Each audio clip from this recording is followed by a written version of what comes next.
Hey everyone, welcome back. So today I have this little book here of grid paper and I thought it would be a really good chance for me to do an art challenge drawing on this paper. Now this book is made to practice calligraphy in and I probably will do that in the future, but for now let's make some art. Now I'm not actually sure what kind of art supply I should probably use on this paper, so I have just a good range here of stuff and we're going to test them out. So what I'm going to be doing is I am going to take this first page here and I'm actually going to be adding a piece of paper behind because we are going to be testing a few different art supplies, including COPICS, which may bleed through to the back. Now starting off here, the COPICS don't look too bad on it. The colors do actually look very, very nice and vibrant, especially when, the marker isn't drying out. But the COPICS do have a few problems here. As you can see, it doesn't cover up the grid very much. And also it sort of bleeds a little bit into the surrounding areas and I don't want that. I tried out some of my Tombow water-based brush pens and surprise, surprise, they actually work pretty well on this paper. They are made for calligraphy, so I'm not surprised there. But I do have to say the colored pencils actually performed very, very well.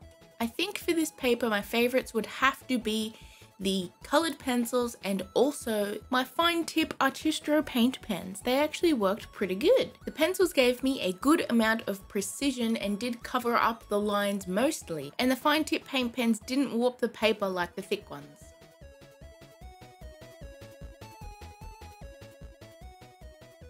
Now when I think of art on grid paper, the first thing I'm going to be thinking of is pixel art. It is quite known that grid paper is great for pixel art because, well, pixels are like a grid.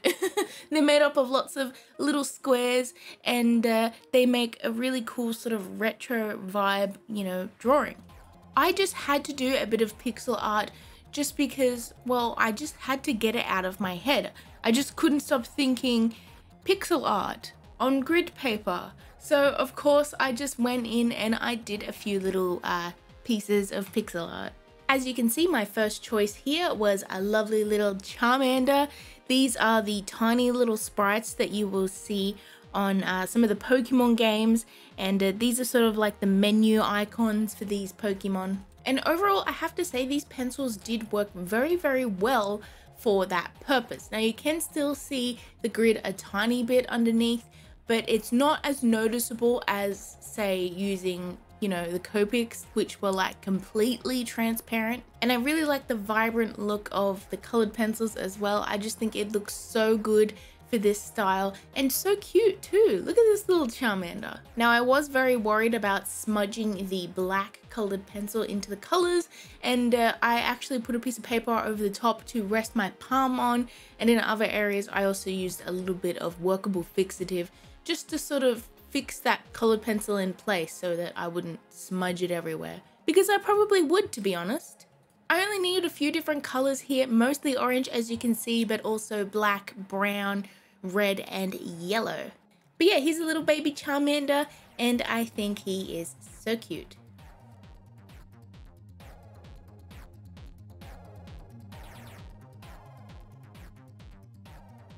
So now for my next piece of pixel art, I wanted to do something a little bit more complicated and just do something that I could probably fill the page with, because as you can see the Charmander wasn't that big and it didn't really fill the page, and this was actually quite daunting. I was actually quite worried about having it in the wrong place because you can't really sketch out the shape. You kind of just have to pick a square and start and just hope that the amount of pixels doesn't go off the page. So for the subject of this one, I have chosen a shiny Vaporeon, and that is because, well, I love evolutions. I think they are some of the best Pokemon, but also shiny Vaporeon is just a really, really good color palette, and I am a sucker for purple Pokemon. Now he is a little bit less purple than I would have liked. Some of the color pencils I have, I'm a little bit limited and I don't have a huge range of purples. I'm actually slowly running out of colored pencils, and I really should purchase myself a bigger pack of colored pencils, but the ones I really like are very expensive, so I have been putting that off for probably years, to be honest. So I just made do with what the colors I had. Now, as you can see, I did mix a few grays here using black and white, and that's quite easy. I just do light layers of black, and then I burnish it with white, and I just layer it over a little bit just until I have the right shade that I need. The purple does look a little bit too pink here for my taste, but to be honest, it kind of gives it a more of a retro vibe if you think about it, because the very, very old Pokemon games, when they first started appearing in color, a lot of the colors were different and off just because they were limited with the technology that they had. So I'm just going with that excuse. To be honest, I am limited with the technology that I have with these colored pencils, so same thing kinda. So yeah, this Vaporeon's going pretty nice. Now, I did make a few mistakes. It's not identical as the sprite, but it is quite close to it. And I like the final results. I think it looks pretty good.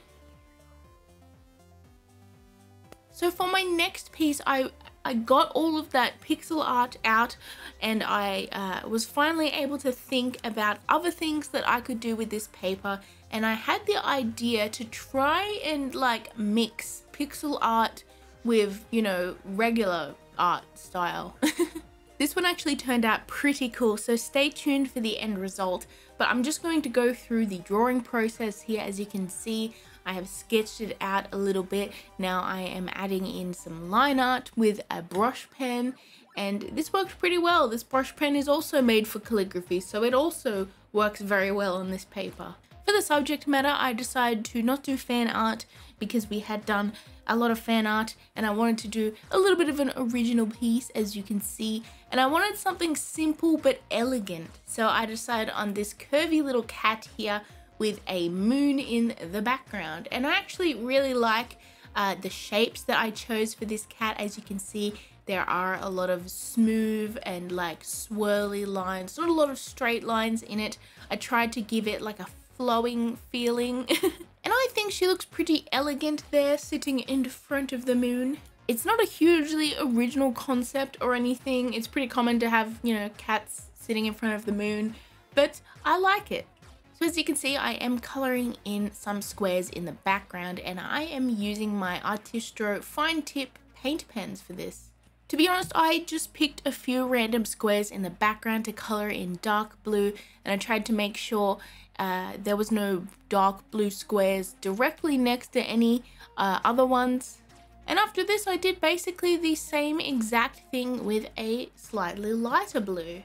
So for this, I'm basically aiming to have the coloring in pretty much be pixely, but there is line art and, you know, non-pixel sort of graphics over the top of it. For this, I am planning on having something just a little bit more detailed than your regular pixel art, and a little bit more stylized, while still having that sort of aesthetic that you can get with the pixel like coloring in. And yeah, I'm actually having quite a bit of fun with it. I decided to add a little bit of purple into the background as well, mainly because I was running out of colors and I didn't want to have, you know, colors next to the same color square, if that makes sense. And after a while, it started to remind me of bathroom tiles. But to be honest, I really actually like that. It gives it almost a mosaic feeling, and I really like it. Now for the coloring of this elegant little kitty cat, I actually did pretty much the same thing, but with a slight difference. I was actually a little bit more purposeful on where I placed each color, and that's because, as you can see, we have a moon up there and there is a little bit of a light source. Now while there are dark gray, you know, squares placed all over this cat, the areas where there would be less light and more shadow is a little bit more concentrated in dark brown and dark grey squares. I still obviously did put some dark squares where there would be light, and that's just because I still wanted that sort of variegated, you know, interesting texture on the cat. And yeah, pretty much with these colors I moved from dark to light, while I still did like all of the grays at the same time, and then I moved on to some browns, which I did from dark to light, and I really like the way that the browns look as well. But overall, as you can see with the cat slowly getting filled in, it is starting to come together, and I am very much liking the way it's going.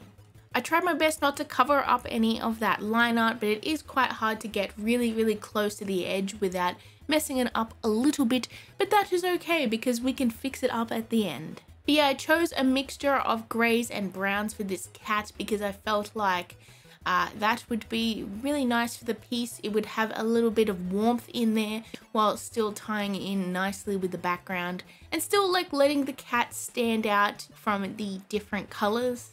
And I actually think it was really effective too. I think it looks really nice. After this, there were still a few squares that I needed to fill in, and I also wanted to have a bit more highlights in there, so I went in with some yellow and cream as well, and I really like that the look of them. It gives it a nice warm highlight that would make sense because of the moon. Now, speaking of the moon, no surprise here, we are coloring in the moon the exact same way that we have colored in the background and the cat, but this one was quite a bit easier because, to be honest, it is a smaller area, so I didn't have to add as many different colors, which was, you know, good because I was kind of running out of colors. I don't have a whole lot of yellows, but I did use a few different yellows and a creamy sort of beige color, and I think it looks pretty nice. I did leave a few of those squares white just because I feel like the moon's gonna be quite bright. And with the same color palette, I colored in the cat's eyes to match the moon. I'm quite happy with each area. I feel like the background, the cat and the moon all feel very different in color, theme, but it all works cohesively because of that same coloring in style of the pixel art. I like it. I think it's pretty good. Now all I had to do at the end was pretty much fix up that line art as I mentioned earlier, and I just went over with the exact same brush pen and I covered up some of that paint just to, you know, one, solidify the outline a little bit, make the silhouette a little bit more, you know, noticeable, but also fix those little mistakes where I had covered up the line art accidentally. This also helped to just darken the line art a little bit too, which really did help the cat stand out quite a bit more. And overall, I think this piece was pretty good, especially for an art challenge. Sometimes these challenges don't go the way you want them, but sometimes they do, and it's worth it. Now it's time to peel off that tape, quite satisfyingly, if I may add. I did add that tape just to make sure that the page didn't warp, but we got a nice little border here, and as you can see, we can see that grid paper from underneath, and I think that's pretty cool. So here's the results of that kitty cat artwork, and I love it. I think it's really cool. Is it a masterpiece? No, but I also had a whole lot of fun drawing it, and I think it looks really cool and very interesting and definitely more original and unique. And that's what art is about. It's about having fun and creating something unique. Well, at least for me anyways. So thank you all so much for watching. I hope you enjoyed this video. Please smash that like button if you did, and comment below what you think of this artwork, and if you've drawn on grid paper as well. If you have any grid paper drawings, feel free to tag me on social media like Twitter and Instagram. Show me your pieces because I really want to see them. Thank you so much for watching. I hope you have a beautiful day, and I hope to see you in my next video. Bye everyone.